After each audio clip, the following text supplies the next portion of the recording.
And in Libya, rival militias exchange gunfire near the capital Tripoli.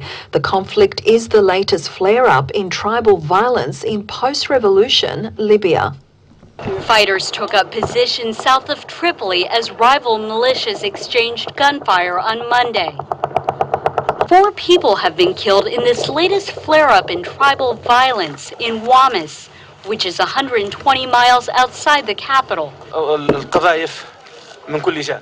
The shelling was from all sides. I swear to God, we were praying and shaking. Even the mosque was hit from the side. You can see it yourself while we were praying. We didn't expect this act from our neighbors and brothers, in religion, in blood, and in nationhood at all. Members of the El Mishasha tribe say Zintan tribesmen launched a rocket attack on a school in Hormuz as fighting between the groups went into its second day. Tripoli is so concerned about the bad blood between tribes that they called elders from both groups to the capital for an emergency meeting on Monday. Speaking to reporters that same day, National Transitional Council Chairman Mustafa Abdel Jalil asked Libyans to be patient with the process of setting up a new government. Benghazi are once again the focal point for crowds of angry Libyans, only this time they're protesting against the country's new government. For 2 days, tens of thousands of protesters have been demanding more transparency and honesty from the National Transitional Council.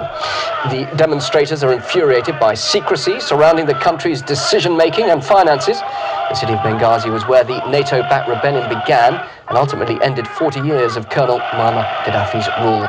Well, let's discuss this now further with Patrick Hayes. He's a reporter for the online magazine Spiked, joining us in London. Well, this former anti-Gaddafi stronghold is now, once again, as we can see, plagued by unrest. Do you think there is the potential for things to get really serious, or is it more likely to calm down when the elections are held as promised?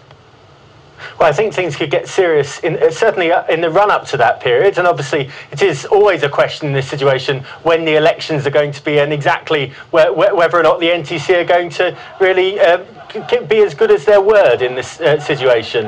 I think this is a very interesting development because the National Transitional Council was never actually really part of a democratically forged Libya anyway. They were never on the streets really fighting for with the Libyan people against Gaddafi. A lot of them, in fact, were in other countries at the time, waiting to almost be helicoptered in when it was safe enough to enter Tripoli. Well, what you had with the NTC from the start, and we've been kind of talking about this for several months now, was a transitional council which is made up of, well, to the extent that we know how it was made up, it was made up of Gaddafi cronies, people who were basically cherry-picked by the West as being suitable people to represent the Libyan people. Now we have a situation, and we've been saying on both Russia Today and on Spiked, who I write for, that this was likely to happen, where the Libyan people are saying, hang on a minute, these people don't represent us, we don't even really know who they are. We have this Western-orientated National Transitional Council, which doesn't yet represent the Libyan people, and understandably, the Libyan people are getting quite cross about this. They fought for democracy, a lot of them lost their lives for democracy, and now effectively, as the banners on the protests say, you know, we came this far to now be represented by former Gaddafi cronies. It's not all. Hello everyone, welcome to Global Government News. Today is Wednesday, December 14th, 2011. My website is ggnonline.com. That's ggnonline.com. Also on YouTube, if you'd like to visit, it's DDarko 2012. That's my channel. And all the headlines and links will be posted in YouTube's video description. And if you'd like to help me out with donations, you can do that either on ggnonline.com or in YouTube's video description.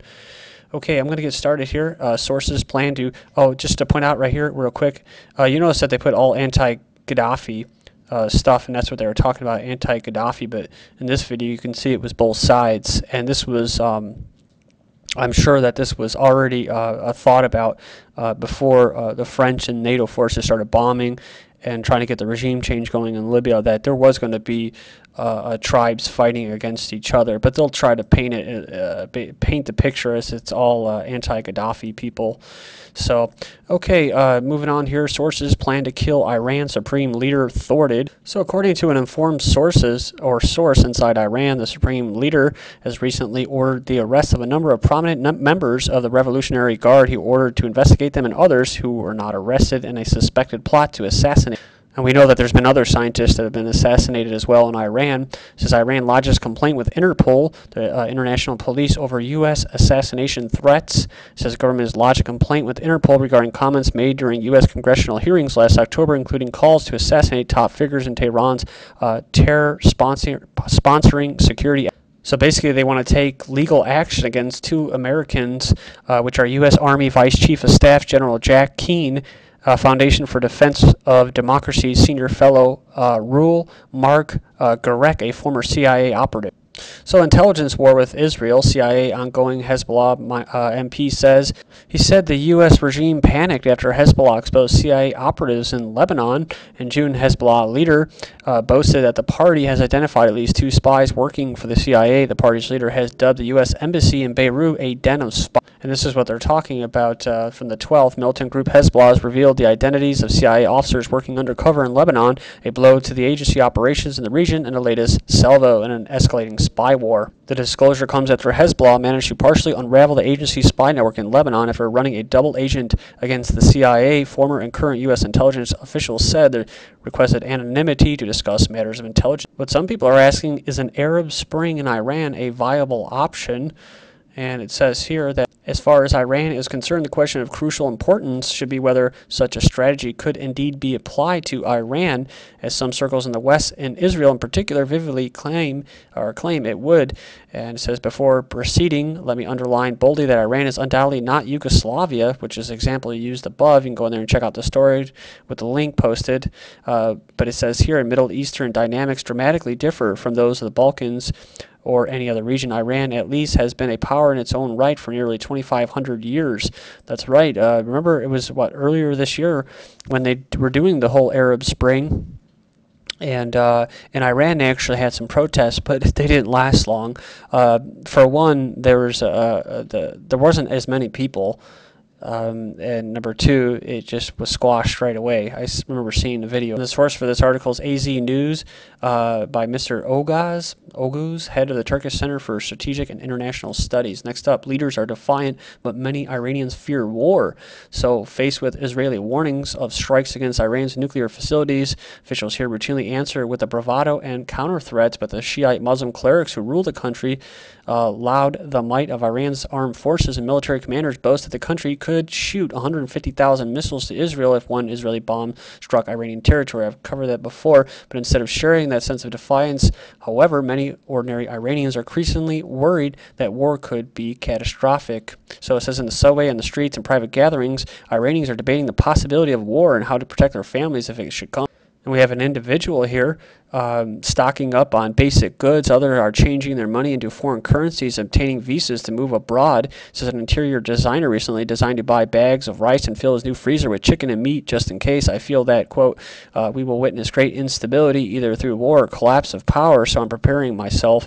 And like he said, like others, they declined to comment on his last name. Another individual has taken more steps. Says here, after 30 years of living with foreign pressure, Iranians have grown accustomed to keeping their options open. He said, whatever happens, I want to be prepared. Says Iran, besieged by gasoline sanctions, develops GTL to extract gasoline from natural gas. And the Iranian refinery reportedly will have the capacity to produce 10,000 barrels per day of high-grade gasoline in the near future. We already knew about this. Iran closes Strait of Hormuz if attacked. They didn't close it, but they're threatening to close the strait if one of these options, an Iranian lawmaker said, warning that Iran will close the waterway in case it comes under attack. Of course, that's coming from what? Israel and the United States. And oil did actually spike just on the news of this 2 days ago. As reported on ZeroHedge.com, Panetta says drone campaign over Iran will continue, quote, absolutely, despite the loss of valuable and sophisticated drone. And that, of course, what was a PSYOP. It was a PSYOP. And what was it? It was probably old technology. That's what I've come to the conclusion of. It was old technology. Look at this. New armed stealth drone heads to Afghanistan and maybe Iran, too. So the U.S. Air Force has a sleek jet-powered upgrade of the iconic armed Predator and Reapers heading to Afghanistan as a combat-capable test asset. So basically just handing Iran the technology, kind of like what? The the nuclear power program, where Iran gets these parts.